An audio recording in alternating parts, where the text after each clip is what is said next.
भागवत की सन्निधि प्राप्त करना ही जीवन की धन्यता है। भगवान के सत्संग की जितनी अवधि में हम रहते हैं, यानी जितनी देर हम भगवान की चर्चा के बीच रहते हैं, असल में देखा जाए तो वही हमारा वास्तविक जीवन होता है। जैसे एक सेठ जी से कोई साधु आके पूछते हैं कि आपके कितने बच्चे हैं, तो सेठ जी ने कहा कि 2 बेटे हैं, जबकि साधु जी जानते थे कि इनके 4 बच्चे हैं। झूठ बोल रहा है। पर फिर साधु ने एक और प्रश्न किया कि तुम्हारी कितनी प्रॉपर्टी है, तो उसने कहा कि महाराज बस एक छोटा सा घर है, जबकि साधु जी जानते थे कि इसकी लंबी चौड़ी प्रॉपर्टी है। फिर तीसरा पूछा तुम्हारी उम्र कितनी है, तो उसने कहा महाराज जी बस 20 साल। तो साधु जी एकदम क्रोध में गुस्सा आकर के बोले कि तू साधु से झूठ बोल रहा है, या तेरी उम्र दिखाई नहीं देती? तो 50-60 साल का दिख रहा है चेहरे से, हाव भाव से, तो कह रहा 20 साल, सब चीज झूठी झूठ बोल रहा है। तो कहा कि नहीं महात्मा जी, मैं झूठ कुछ भी नहीं बोल रहा। बोले झूठ नहीं है क्या? तेरे 4 बच्चे मुझे पता, तू कहता 2। बोला महाराज 4 बच्चे हो जाने से क्या बच्चे 4 हो जाते हैं? मेरे शरीर से जन्मे 4 बच्चे हैं, लेकिन केवल 2 बेटे उसमें से ऐसे जो सत्कार्य में लगे, भगवान में लगे, और जो भगवान में लगा होगा वही तो पुत्र होगा, वही तो बेटा होगा। तो मैं 4 नहीं गिनता, जो भगवान में लगा वही 2 गिनता। और प्रॉपर्टी बोले वो केवल एक मेरा छोटा सा घर है, जिसको मैंने एक साधु सेवा में दान दे दिया। तो असल में प्रॉपर्टी देखी जाए तो मेरी वही है, जो दूसरे के सेवा कार्य में लग जाए। और 20 साल में जो आयु, तू तो 50, 60, 70 साल का होगा। बोले शरीर का जन्म हो जाने से कोई 50 साल का नहीं हो जाता। मुझे गुरु धारण किए हुए, मुझे गुरु बनाए हुए अभी बस 20 साल हुए। और मैंने ऐसा पढ़ा है शास्त्रों में, जिस दिन व्यक्ति गुरु बनाता उस दिन से उसका जन्म माना जाता है। तो इसके हिसाब से तो हम 20 साल के ही हैं। महात्मा जी बड़े खुश हुए। यही जीवन हमारे साथ भी होना चाहिए। कोई हमसे पूछे कि कितना जी लेते हो, जैसे कोई पूछता है ना कितना कमा लेते हो, जैसे कोई पूछे कितना जी लेते हो, तो हम हर सांस नहीं गिने, क्योंकि हर सांस तो हमारी व्यर्थ ही जा रही है। पर दिन के 24 घंटे में से जब 2-3 घंटा निकाल के हम भगवान की कथा में आके बैठते हैं ना, तो समझना चाहिए कि आज दिन का 2-3 घंटा हमने जिया। बाकी तो सांस है, दुनिया ले रही है, पशु पक्षी भी ले रहे हैं, पशु पक्षी खा पी भी रहे हैं, लेकिन हम जितना समय भगवान से जोड़ देते हैं ना, उतना समय ही हमारा असल जीवन माना जाता है। कोई पुरुषोत्तम मास में भगवान को दान करता है, कोई पुरुषोत्तम मास में यज्ञ करता है।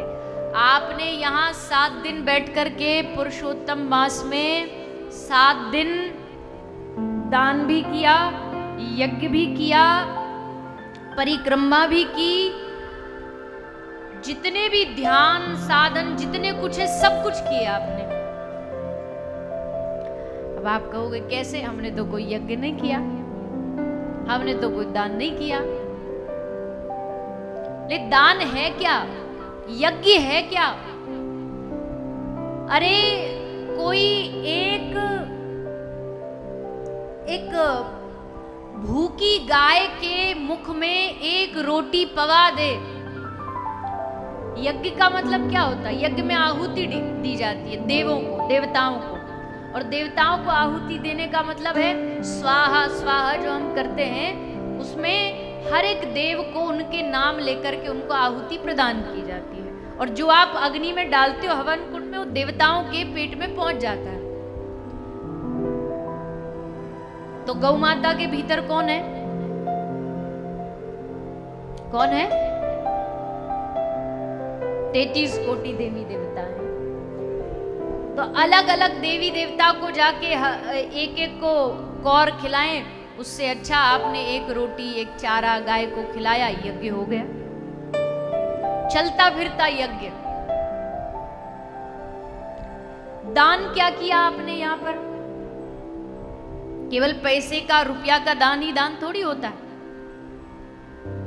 अगर आप यहां बैठ करके जोर जोर से हरे कृष्ण कृष्ण कृष्ण हरे हरे, हरे राम राम राम हरे हरे, इस नाम का कीर्तन कर रहे हो और आपके मुख से निकला ये नाम एक मक्खी के कान में भी गया ना, तो शास्त्र कह रहे गो कोटि दानम गृहणे सुकाशी माघे प्रयागे यदि कल्पवाशी यज्ञ यथा मेरु सुवर्ण दानम। सोना दान, सोने का पहाड़ सुमेरु दान करने में जितना फल मिलता है ना, सुमेरु देवताओं के पास है सुमेरु पर्वत, धरती पे तो है ही नहीं, सबसे बड़ा पर्वत है सुमेरु। सुमेरु जितना सोना भी दान दे दो और उसकी जगह गोविंद नाम न च भवेत तुल्यम, उसकी जगह केवल एक कृष्ण गोविंद नाम बोल दो तो एक नाम, इस गोविंद नाम कृष्ण नाम इन सब दानों से बड़ा है।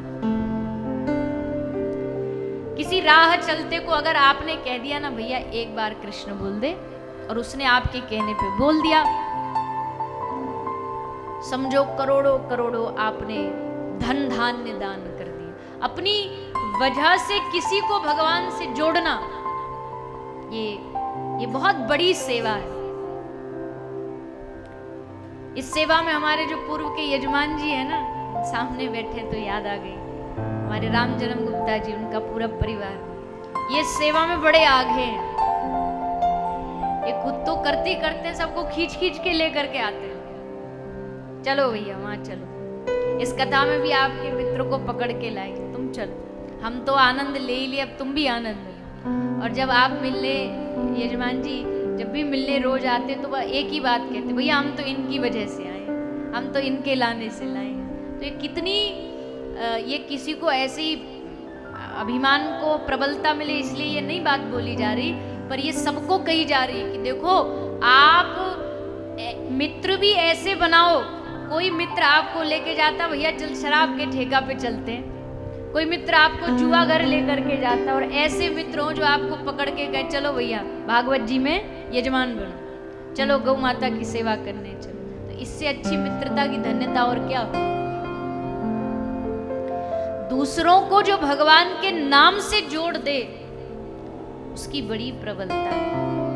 कल गोपी गीत में गाया, गोपियों ने इस बात पर मोहर लगाई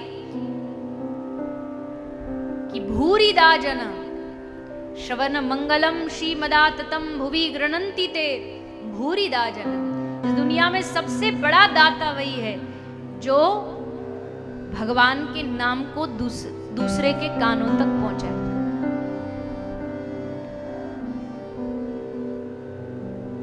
तो आप जितने भी लोग यहाँ बैठे हो या टीवी पे सुन रहे हो, अपना उद्धार तो हो ही गया क्योंकि आप सबको कथा मिल गई, भगवान का नाम मिल गया।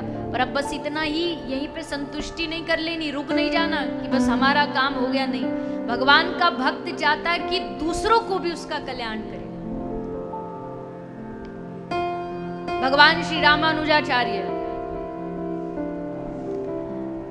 आपके गुरुदेव ने मंत्र दिया, और ये शास्त्रीय परंपरा है कि गुरु जो कान में मंत्र देते उसको किसी को बताया नहीं जाता। तो कहा गुरुजी ने कि ऐसे किसी को बताना नहीं। तो भगवान ने पूछा कि ये बताइए कि अगर इस मंत्र को कोई लेगा तो उससे क्या होगा? बोले उससे उसका कल्याण हो जाएगा। अगर इस मंत्र को कोई जपेगा तो उससे उसका कल्याण हो जाएगा। लेकिन साथ वाले गुरु भाइयों ने कहा तू किसी को बताना नहीं, नहीं तो तुझे नरक मिलेगा।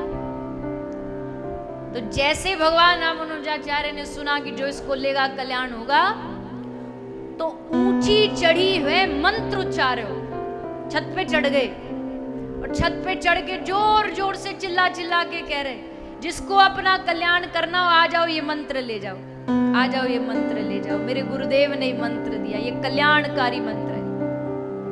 किसी ने जाके गुरुजी को बताया, बोले आपका चेला देखो क्या नाटक कर रहा है। अब गुरु तो गुरु होते ना, समझ गए इस बात में कुछ तो बात है। बुलाया, बेटा तू मेरी आज्ञा की अवहेलना कर रहा है, पाप अपने सर पे रख रहा, अपराध अपने सर पे रख रखा, तुझे कहा था ऐसे बताया नहीं जाता गुरु मंत्र। तो भगवान बोले कि आपकी बात सही है, गुरु मंत्र बताया नहीं जाता, पर वो जो दूसरी वाली लाइन है उसका क्या करूं? आपने कहा जो इसको लेगा उसका कल्याण हो जाएगा। तो हजारों लोगों के कान में ये मंत्र जाए और हजारों लोगों का कल्याण हो, और उसकी जगह उन हजारों लोगों को कल्याण करने के लिए मुझे अकेले को नरक में जाना पड़े, तो गुरुदेव मैं हजारों बार भी नरक जाने को तैयार हूं। मुझे नरक से कोई डर नहीं लगता, पाप ही तो लगेगा, पर इतने लोगों का कल्याण तो हो जाएगा कम से कम। पर देखो ये बात सबके लिए नहीं है, सब ऐसा नहीं कर सकते, करना भी नहीं। उनमें शक्ति थी इसलिए कर पा रहे थे। पहले अपने भीतर भजन का बल तो हो, पचा पाओ, इतना तो लाओ पहले। सब कोई नहीं कर सकते, वो भगवान है, वो महापुरुष है। पर ये उदाहरण यहाँ इसलिए दिया गया है कि जगत के कल्याण के लिए किसी किसी के मन में इतनी भावना उत्पन्न हो जाती है कि उसके लिए हम भी नरक जा रहे तो क्या फर्क पड़ता है, पर लोग ठाकुर जी का नाम लें, जीव जीव के मुख से भगवान नाम निकले। और यही हमारे महाप्रभु का आदेश है। श्री चैतन्य महाप्रभु का एक ही आदेश है कि सारे जगत में कृष्ण नाम प्रचार हो, हरि नाम प्रचार हो। हरि हरि बोल, हरि हरि बोल, मुकुंद माधव गोविंद बोल, केशव माधव हरि हरि, हर जगह हरि बोल नाम का उच्चारण। ये उन्होंने अपने परिकरों को कहा, और उसी परंपरा को हम सबको आगे बढ़ाना कि खुद तो लेना ही लेना है।